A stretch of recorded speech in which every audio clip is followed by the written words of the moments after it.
Ang awhag sa Ginoo kanato mga higala sa ebanghelyo karon mao nga kun dunay tawong makasala kanimo og mangayo sa pasaylo, pasayloa ug walay daghang kaping istorya.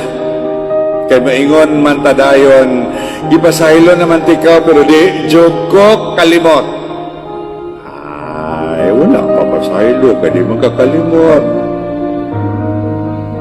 Mo bitaw na nalisod kaayo ang pagpasaylo tungod sa iyang kalisod, matod pa sa old adage kanang gitawag nato og cliche nga pagkasulti, to err is human, to forgive is divine. In other words, ang pagpangayo o paghatag sa pasaylo usa ka balaan o usa ka makapasantos nimo.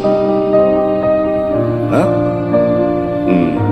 Kilisod kayo ay kana ba ang pagpasaylo, no? Imugid nang giputol ang bantayog sa imong garbo. Ngano man, kay ginahanglan ka magpaubos. Una, lisod kaayo ang pagpangayo o pasaylo. Bisan pag ikaw nakasala, lisod kaayo ng pagpangayo. Unsa nadagway ang paghatag. No?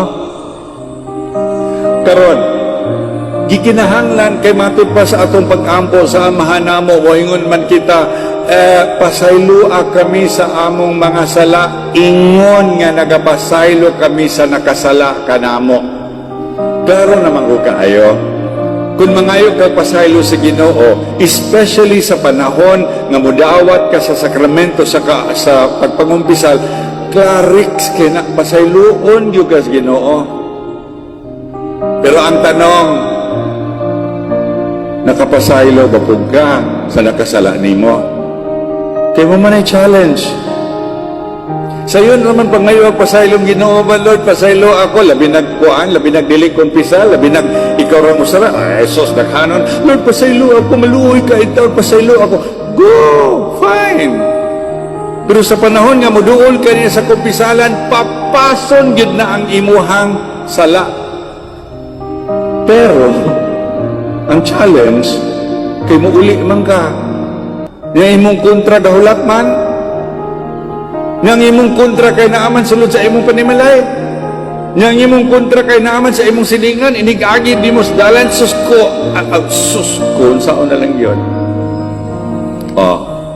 Ang tanong, nangay kag pasaylo, namumpisal ka, ipasaylo ka, ipapas na. Ang pangutana pareha ani ni ang gituok niya ang kaubang gamay ra gani iyang utang pabayaran niya karon ang pangutana napasaylo mo ba o makapasaylo ba ka?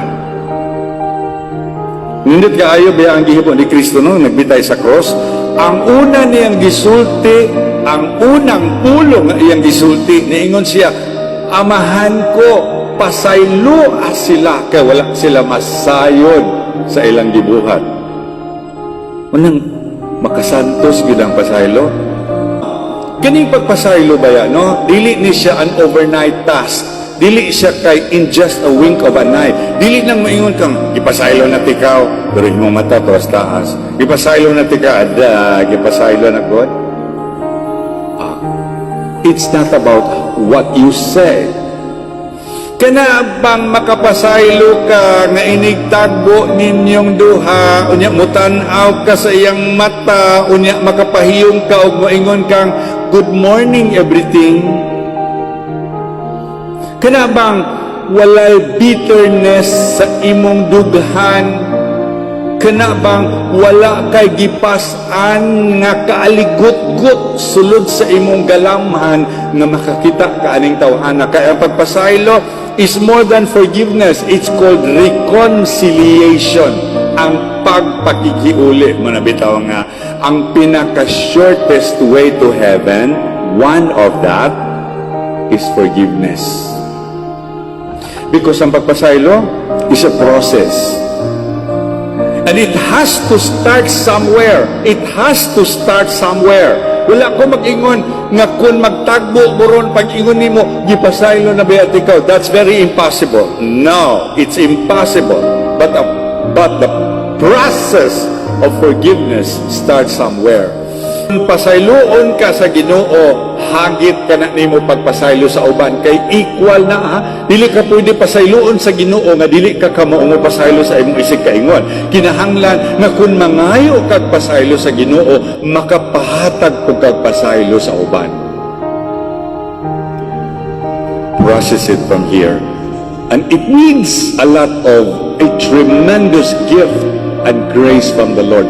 Kung hindi mo kaya ngayon, darating ang panahon. Pagdating ng panahon, kung hindi man ngayon, sana bukas pa ang kahapon. Pero start. Walk towards forgiveness. And as you walk towards forgiveness, little do you know that you are walking towards heaven. Ganahan mo magbunga atong pagsimba, nga mga butag langit tanan, pasayloa ang tao nga imong gialigut-gutan